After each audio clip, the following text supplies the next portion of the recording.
Betul. Jadi dia ban Hilda ini mungkin ada maksudnya.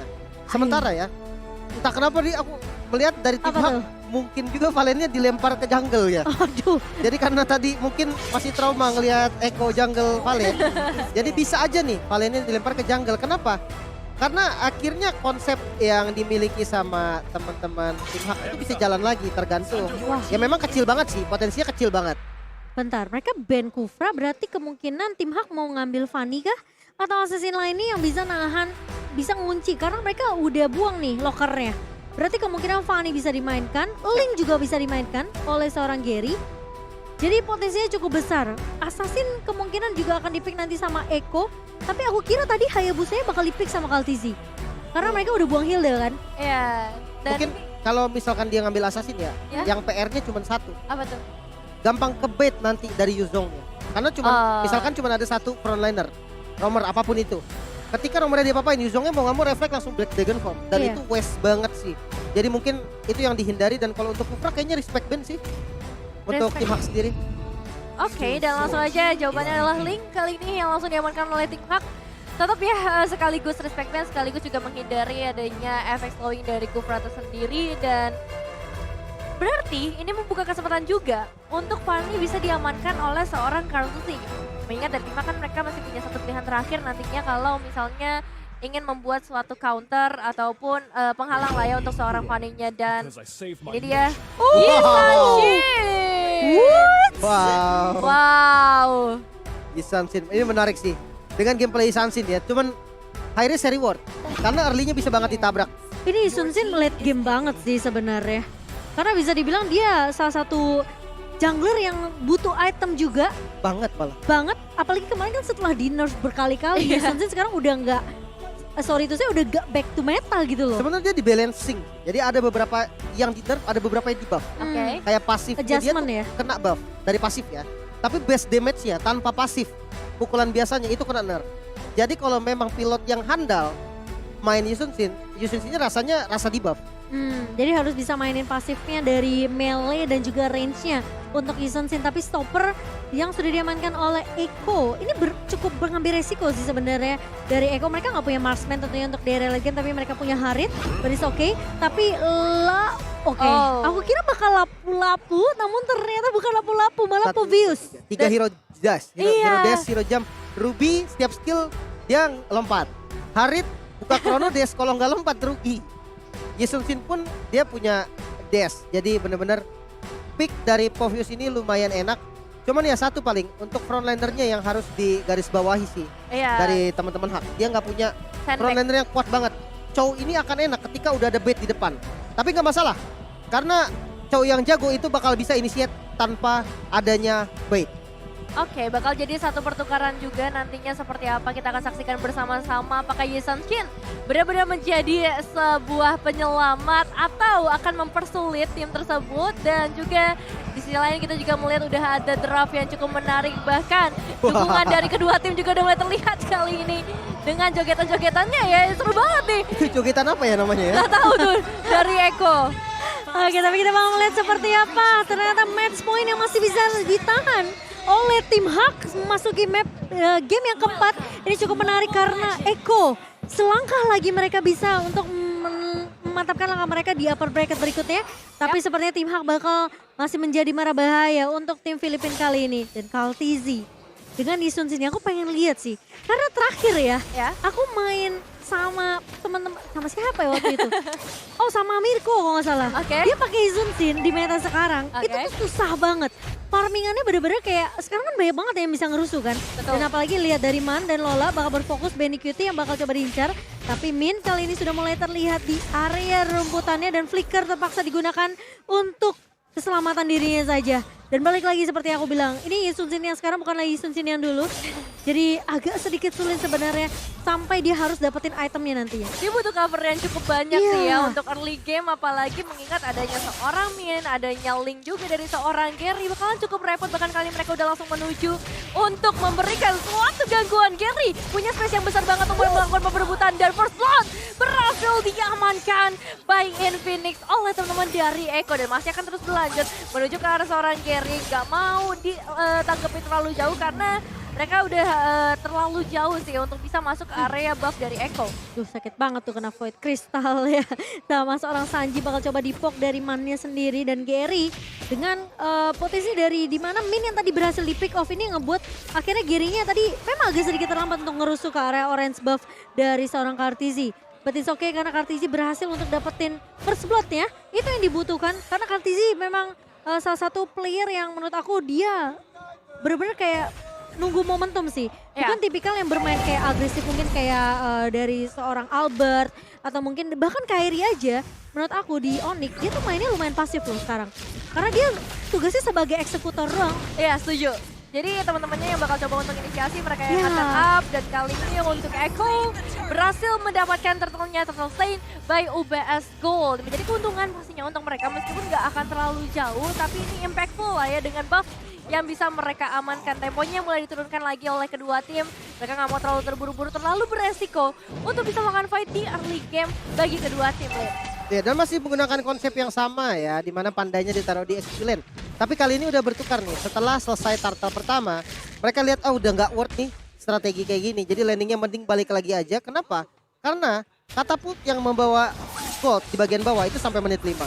Oh, dan kali ini seorang Sanford nampaknya berada dalam bahaya. Tempest of Blade langsung dibuka membuat Sanford harus hilang juga di tangan Gary. Pergerakan yang begitu manis membuat mereka juga bisa dapat win space di area top lane-nya. Iya, sementara kali ini dari Yawi harus benar-benar rajin ngebuka map karena yang dihadapin sama dia ini adalah Min. Yang potensi dimana pick off dari tim Hak ini bakal berjalan kalau Minnya dapetin space. Sementara Gary dan Lola sama seperti di game ketiga, mereka bakal main lebih cepat, main lebih objektif. Tapi kali ini Kartizi sepertinya tidak bisa akan menyelamatkan turret di area atasnya yang berhasil diamankan oleh tim Hak di 3 menit kita yang pertama. Sementara Min belum dapetin satu pemain yang bisa dicuri karena dia tahu dia nggak mau nendang ke arah Yawi. Kalau dia sampai nendang The Way of Dragon yang connect ke arah seorang Yawi, ini potensi dari Sanji bahkan dari Kartizi bisa datang untuk balikin keadaannya dan Yawi jadi satu-satunya pemain yang bisa nahan Min di area depan. Lihat tuh, Yawinya bener-bener nempelin ke arah Min. Min kemana pokoknya diikutin terus-menerus. Iya, karena Yawi kan emang salah satu hero yang bisa nge-stop ya pergerakan dengan celurit yang dia bawa lah ya istilahnya. Dan juga untuk saat ini reward manipulation benar-benar menjadi harapan. Man juga akan mengambil ultimate yang sama dengan damage area yang besar dan efek slowing yang besar meskipun gak akan terlalu maksimal di tangan seorang Man, tapi tetap ini menjadi satu ultimate yang penting ketika Turtle akan segera diperebutkan.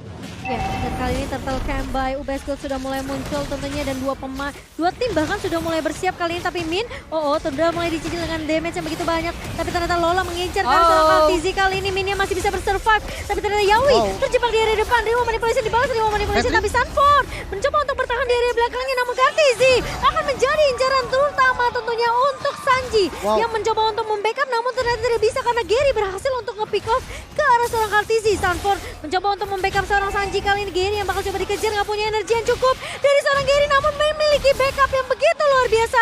Tim Hak berhasil untuk mematahkan pemain-pemain dari Echo dan sayangnya Min pun harus tumbang sebagai pertukaran yang dimana Turtle-nya nggak berhasil untuk diambil siapapun, tapi tim Hak sepertinya berhasil untuk mendapatkan Turtle Stain by UBS tadi. Iya, banyak banget eliminasi yang berhasil diamankan oleh tim Hak menjadi keuntungan. Dan sayang banget untuk seorang Sanford yang tadinya dia udah mulai pulih, dia udah mulai ke heal, malah bertemu dengan 3 pemain lainnya. Dan untungnya sebenarnya Sanji lah yang menjadi satu player dari Echo yang berhasil selamat. Dan ini ada sedikit cost juga dari Min.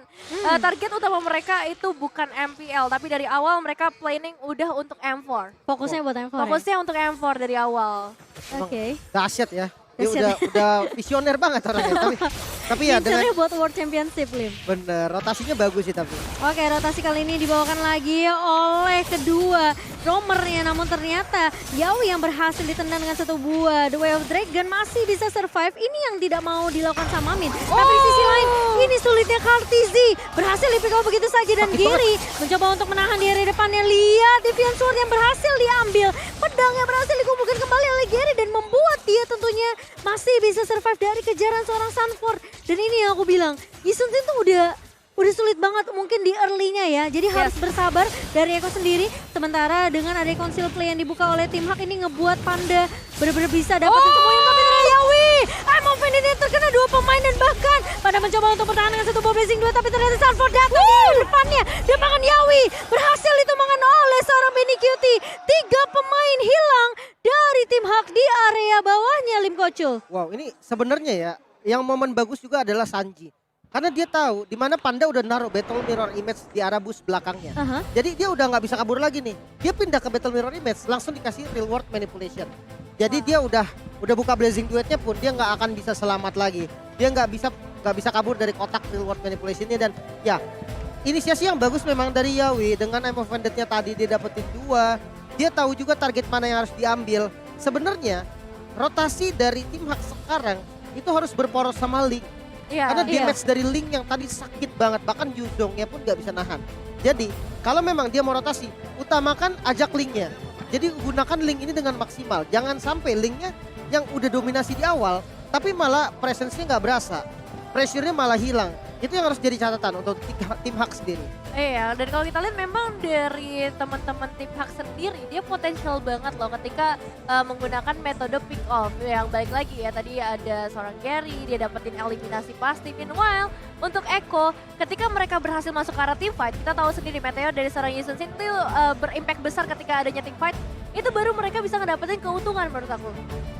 Iya. Sebenarnya memang harus sabar lah, intinya sabar. Itu sabar dari ya? Eko. Jadi jangan buru-buru. Mungkin kalau di game sebelum-sebelumnya Benny kita yang harus sabar. Ya. Karena di press banget dari awal. Tapi di game ini beda nih. Katzi yang harus sabar. Yisun Sin di awal ya mau gimana pun apalagi Linknya yang tadi menang gold. Linknya menang gold dari segi kill. Jadi menurutku memang Yisun Sin harus ngalah dulu mau gak mau. Nantinya bisa dilawan. Karena Yisun Sin dia punya immune kan. Jadi Tempest of Blade itu bisa di-immune. Dan damage dari Yisun Sin ini lebih pasti. Nah itu yang jadi momen baliknya lah.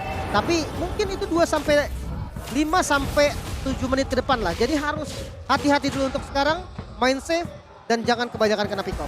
Iya, apalagi Mountain Shocker ya dari Kalsiz ini bisa ngebantu Eko untuk dapat informasi setidaknya. Tapi Gary tentunya dengan Turtle Slain by UBS yang berhasil diamankan oleh tim Hak. Ini ngebuat tim Hak yang kita tahu mereka memang early-nya selalu kuat dengan adanya rotasi yang dibawakan oleh dengan junglernya bersama dengan mid laner dan juga roamernya. Ini yang dimaksimalkan sama tim Hak sekarang. Bahkan yang tadi Lim bilang mereka harus sabar mainnya dari Eko. Jadi memang jangan sampai gampang ke pick off. Itu kunci utama apalagi Kartizi yang notabene dia nggak bisa cuma mengharapkan mungkin dari Benny Cutie nantinya untuk ngegendong game ini. Karena Kartizi tentunya harus bisa dapetin farmingan yang lebih bisa dibilang mungkin lebih solid ya. Karena posisinya ini dia bisa banget di pick off oleh seorang Gary kapanpun. Karena Gary dengan energi yang bisa didapetin dengan di purple buff, ini ngebuat dari tim Hak tentunya mereka punya potensi pick off yang luar biasa. Oh, dari kali ini mereka juga sebenarnya harus berharap ke tangan seorang Sanford ya. Karena dialah yang bertugas nanti untuk ngedapetin ke arah backline-nya. Setidaknya mencegah supaya Lolanya juga nggak akan terlalu maju ke bagian depan. Nggak akan bisa memberikan beberapa balasan damage yang terlalu berarti. Apalagi kita tahu sendiri ya, Demonic Force dari seorang Lola ini akan sangat amat mengganggu Lim. Wah ini kok dari itemnya Cloud-nya juga udah jadi loh. Dia udah jadi Golden Staff. Udah jadi Demon Hunter Sword. Ini lumayan berbahaya sebenarnya dan dari Yuzong dia menggunakan item Hunter Strike. Tapi yang jadi masalah dia nggak akan ke belakang-belakang banget kok. Iya. Jadi itu agak berat jujur. Sementara ya kalau dari Yves-nya ternyata dia tipe Yves yang pakai enhance talisman terlebih dahulu ya. Dia nggak Beda pakai ya? Ice Queen One duluan. Ya karena mungkin dari kondisinya sendiri berbeda ya. Untuk Eko untuk bisa ngasih efek slow agak berat, gak bakal terlalu banyak real manipulation yang terbuka juga menurut aku, mengingat nih mobilitas dari Minnya, ada Panda, itu akan sulit untuk ditangkap. But kita bakal lihat juga dari seorang Min nih yang dari tadi udah mencoba untuk mencari momentumnya. Dia coba untuk sembunyi di area beberapa semak-semak yang ada, tapi kayaknya belum mendapatkan momentum yang tepat. Dan kita akan lihat Lord Camp by UBS Gold sudah mulai hadir untuk saat ini. Dan berarti akan menandakan adanya perebutan objektif. Mountain Shocker kembali lagi membuka seluruh informasi dari keberadaan para pemain tim Hak juga. Dan untuk saat ini real operation sudah mulai dibuka memang dari seorang Sanji. Belum ada korban yang terjadi. Sanford bakal coba untuk membuka Petri. Dia berhasil mendapatkan satu eliminasi depan ke arah seorang Panda. Satu pemain penting yang memang diharapkan untuk bisa memberikan damage terbesar. Lola juga gak bisa kabur dari sergapan 4 pemain yang hadir di sana. Membuat ada pertukaran kill dan juga pertukaran ke arah Lord yang bisa diamankan oleh tim Hak, Lim. Well ini dua member dari tim Hak. ditukar dengan satu Sunford, tapi dia dapetin Lord. Sebenarnya di momen kayak gini, justru tim Hak yang nggak untung. Karena kill yang dia dapetin nggak terlalu penting. Dan itu cukup berbahaya, hampir aja turret di mid-nya bisa dihancurkan. Tapi untungnya masih bisa selamat dan Lordnya masih ada di top lane. Ini yang harus di-defense bareng-bareng sama teman-teman dari Eko. Iya, kali ini momentum dari Eko juga benar-benar diharapkan juga ya. Tadinya mereka bisa mendapatkan outer turret, tapi kali ini nampaknya mereka harus melakukan sedikit pertempuran di area top lane-nya dengan adanya Lord. Magic Sentry udah mulai dibuka. Informasi terkuat di mana kakak keberadaan dari seorang Gary dan juga Min, tapi The Way of Dragon kembali lagi terbuka mendapatkan satu pemain. Belum ada eliminasi dari tanpa top lane-nya on point banget. Banyak banget damage yang bisa dikeluarkan dan Gary akan coba untuk larikan diri. Meanwhile Lola terjebak di bagian dalam. Demonic Force dibuka dari Yawi. Berhasil dihilangkan. Untuk dari Panda juga baru hadir dengan blessing duet yang berhasil memberikan damage yang cukup besar. 3 pemain hilang di tangan teman-teman dari tim Hak. Oke, ini bakal jadi mimpi buruk untuk Eko. Sementara Gary bakal berfokus terlebih dahulu untuk mendapatkan base turret di area bawah. Sepertinya masih bisa untuk di-defense oleh Eko. Sementara Panda, lihat dari pemain-pemain tim Hak, mereka tahu banget dengan keunggulan seperti ini 3,7 gold yang diamankan oleh tim Malaysia ini yang ngebuat mereka tentunya mereka lebih pede dari segi team fight, dari damage yang mereka punya, dan apalagi potensi dari seorang Panda yang bisa muncul dengan satu buah beta mirror image, dia langsung komboin dengan satu buah blazing duet. Iya, Ini sebenarnya ya kalau dilihat dari key to victory-nya Eko, dia tetap harus sabar. Dia nggak bisa untuk paksa perang. Contoh kayak tadi, ketika momennya Lord, dia paksa untuk perang, musuhnya dapat Lord, ya memang dia tumbang 2, tapi tumbang 2 itu bukan core pentingnya. Sehingga ketika Lordnya jalan, dia bisa balikin keadaan dan sekarang udah mulai ngeambil semua map yang dimiliki sama teman-teman Eko. Iya, dari Eko bakal coba untuk ngasih inisiasi kah dengan adanya seorang Yawi yang udah mulai bersembunyi di area semak-semak Min. Yang kita tahu sendiri, The Way of Dragon-nya bakal cukup berbahaya ketika ada yang dilemparkan ke area semak-semak di sebelah kanan. Tapi kayaknya enggak, Eko mendengar kata Lim Kocul harus sabar sih untuk sejauh ini. Karena memang belum cukup dari segi itemization, mereka juga belum cukup untuk ngedapetin potensial maksimal dari hero-hero yang mereka bawa. Ya, sementara kali ini Eko lagi tryhard banget untuk dapetin setidaknya satu momentum Emo Vendit Yawi lagi. Tapi masalahnya nangkep ke arah Gary ini susah. Masalahnya kalau misalnya mereka terlalu berfokus untuk numbangin Gary, ini Pandanya juga nggak ada yang nangkep. Dan potensi dari pick off-nya seorang Min ini dengan The Way of Dragon ke arah seorang Kaltizi itu besar banget. Karena Kaltizi-nya di sini benar-benar jadi target yang empuk banget untuk tim Hak sendiri. Mungkin satu hal kalau memang mau nge-backup ya. Ruby dari Yawi nempel Katzi, biarin Benikiti sendiri. Karena Benikiti punya Purif, jadi ketika dia ditabrak sama Min, masih bisa selamat paling enggak. Tapi enggak untuk Katzi, Katzinya enggak bisa. Kalau kena 2F Dragon, dia kabur, akan dikejar langsung sama Loli. Jadi ketika cowoknya maju, pilihan Katzi satu-satunya adalah lawan. Oke, harus memberikan perlawanan berarti untuk sejauh ini. Dan dengan adanya Lord yang udah mulai hadir, ini agak dilema ya untuk Eko sendiri. Mereka mau coba untuk tabrak, kayaknya bakal sulit. Team fight-nya akan terpecah dengan mudah dengan adanya seorang Lola juga. Tapi kalau misalnya mereka diam-diam doang, kayaknya bakal sulit. Dan ini dia Conceal akan segera dibuka. Satu yang momennya berarti kode, 2 pemain langsung hilang dengan Railway Manipulation. Tapi Gary, dia survive dan juga Min dengan Immortal yang masih mereka miliki. Sunford mendapatkan seorang man di bagian belakang, tapi masih ada seorang Lola yang bisa memberikan pertahanan terbesar di bagian depan. Tapi lihat dengan adanya satu buah Emo Vendit yang baik dari seorang Yawi, sempat berhasil untuk dapetin momentumnya untuk Eko, namun ternyata Gary-nya tidak mudah untuk ditumbangkan. Tempest of Blade, Defiant Sword, Pinpoise dari seorang Gary tentunya dengan satu buah purple yang bisa dibilang ini ngebuat Gary tentunya masih bisa untuk loncat kemana-mana.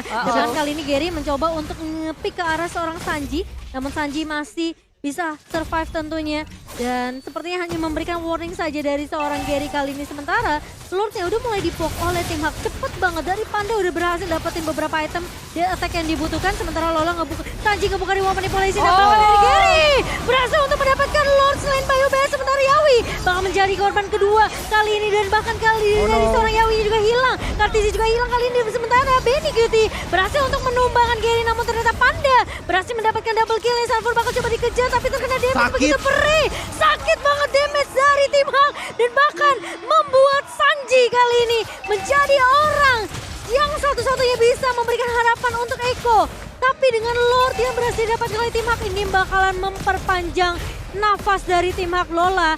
Berhasil coba untuk dipok namun Sanji bakal coba untuk menahan terlebih dahulu. Karena super minionnya udah mulai masuk dan Panda bakal lebih berfokus untuk menumbangkan base turret di area mid terlebih dahulu. Iya, bahaya udah mulai terlihat di depan mata untuk para pemain Echo Philippines karena mereka udah kehilangan satu base turret di area mid. Mereka masih mencoba untuk melakukan sebuah inisiasi. Nampaknya Yawi mau nggak mau harus dikirim untuk ngecek semua informasi yang ada. Lordnya harusnya bisa tumbang, tapi entah untuk tim Hak yang kali ini akan langsung makan inisiasi. Mana hilang, tapi masih ada satu lembaran yaitu seorang Min yang langsung ini dihilangkan juga double kill untuk anak kembar dari tim Hak.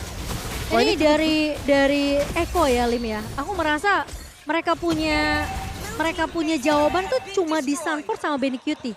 Enggak, masalahnya Haknya agak sedikit blunder sih tadi. Soalnya rotasi yang dilakukan sama Min tadi, sama Man berdua pastinya. Dia ngebuka, nempelin Lord yang jalan ke arah top lane. Tapi di mana kondisi? Dari Gary-nya lagi ngambil Masih purple jauh buff. ya. Iya, dan Panda pun nggak bisa jadi follow up utama. Panda ini harus masuk kedua setelah Lola. Oke, tapi kan ini Lola bakal coba ditahan di area mid. Lola manipulation dibuka, Gary ngebuka Tempest of Blade, Kaltizi tentunya akan coba dikejar. Tapi Yawi menahan dengan satu buah Emoven, tidak tertarik Gary. Tumbang di area midnya. Dan ini membuat Eko setidaknya masih memiliki kesempatan untuk kebalikin keadaannya. Match point di tangan tim Filipina, tapi Min kali ini sudah mulai terlihat juga. Yawi menahan di area depannya dan Panda nggak bisa berbuat banyak tentunya, mencoba clear secepat mungkin. Tapi Sanford bersama dengan Equity mencoba untuk mengejar pemain-pemain dari tim Hak, setidaknya mengusir terlebih dahulu. Dan Kaltizi yang tadi diincar habis-habisan sama Gary sih. Yawi sih mengerikan banget juga sih Momo. Bener-bener move dia tuh on time banget dari segi aim of ya, terutama karena emang itu yang bakal menjadi pilar ketika momentumnya berhasil diamankan. Purple buff bakal coba untuk dibuka, Mountain Shocker dicuri oleh seorang Man, tapi ada Conceal yang terlihat di sisi lain itu dari seorang Lola. Demonic Force menuju ke arah seorang Yawi yang akan mencuri target sih Momo. Oh, tapi kali ini Minnya udah flicker maju ke arah depan, tapi nggak bisa dapetin siapapun. Dapatkan Min, Immortality pecah. Lola mencoba untuk menahan, tapi kali ini Sanford menjadi satu garda depan. Panda mulai masuk dalam Blazing Duet, tapi Benny Cutie satu versi pribadi. Kali ini Gary mencoba untuk nge-pick off, namun ternyata Yawi balik lagi. Mencoba untuk meng-cover damage dealernya, namun pemain-pemain dari tim Hak gak berhasil untuk menumbangkan Benny Cutie. Iya, terlalu berbahaya ya. Kita lihat juga bagaimana refleks dari seorang Gary untuk langsung mundur dengan Tempest of Blade yang udah terbuka sebenarnya. Karena memang terlihat seorang Yawi di sana terlalu tebal, terlalu banyak efek regen yang dimiliki oleh seorang Ruby juga. Dan kali ini ketika Lordnya udah mulai hadirnya akan menjadi perebutan yang sangat amat penting untuk Echo terutama. Karena mereka dalam kondisi yang kurang baik. Tapi gini ya, ketika udah masuk di menit 17 nih. Gue mulai ngeliat nih, Echo punya potensi untuk kebalikin keadaan dari fight-nya. Dan itu yang dilakukan. Iya, sebenarnya ini Benny Cutie udah jadi sih. Lihat 911 KDA, tapi lihat Panda terculik kah kali ini. Benny Cutie bakal coba untuk mengejar. Immortality pecah kali ini, tapi Benny Cutie mencoba untuk mempick ke arah seorang Panda. Namun ternyata bakal coba ditahan di area depannya. Min mencoba untuk menahan kali ini menjadi garda depan dari tim Hak. Tapi Lola pun mencoba untuk mengusir Kartisi kali ini. Gary udah mulai siap. Siapakah yang bakal coba diincar oleh seorang Gary? Namun Sanford masih menjadi marah bahaya untuk tim Echo. Tapi The Wild Dragon Connect dari seorang Min dan Gary berhasil menutup kill tersebut ke arah seorang Sanford, dan Lola pun akan menjadi threat yang cukup cepat. Tapi kali ini mereka mencoba untuk setidaknya melakukan poke terlebih dahulu, mencoba untuk mendapatkan Lordnya kali ini. Tapi Min, sementara Panda coba mundur terlebih dahulu. Yawi bakal coba ditahan, tapi ternyata lihat bersama Gary mereka bakal berfokus, dan Sanji kali ini bakal ditumbangkan. Sementara satu super minion mencoba untuk mengarah dan bahkan base-nya mereka menahan Echo di match point mereka, dan 2-2 disamakan kedudukannya oleh tim Malaysia. Congratulations tim Hak, pembalasan yang cukup manis nampaknya ketika di game yang pertama mereka mengalami hal tersebut. Mereka belajar dari kesalahan dan wow ini match yang benar-benar gila banget sih. Wah, ini dia yang main saya deg-degan. Wah, parah. Karena momennya sama, Iya, mirip mirip loh. banget. Gerakannya Panda sama gerakannya Benny Cutie mirip. Iya. Jadi mid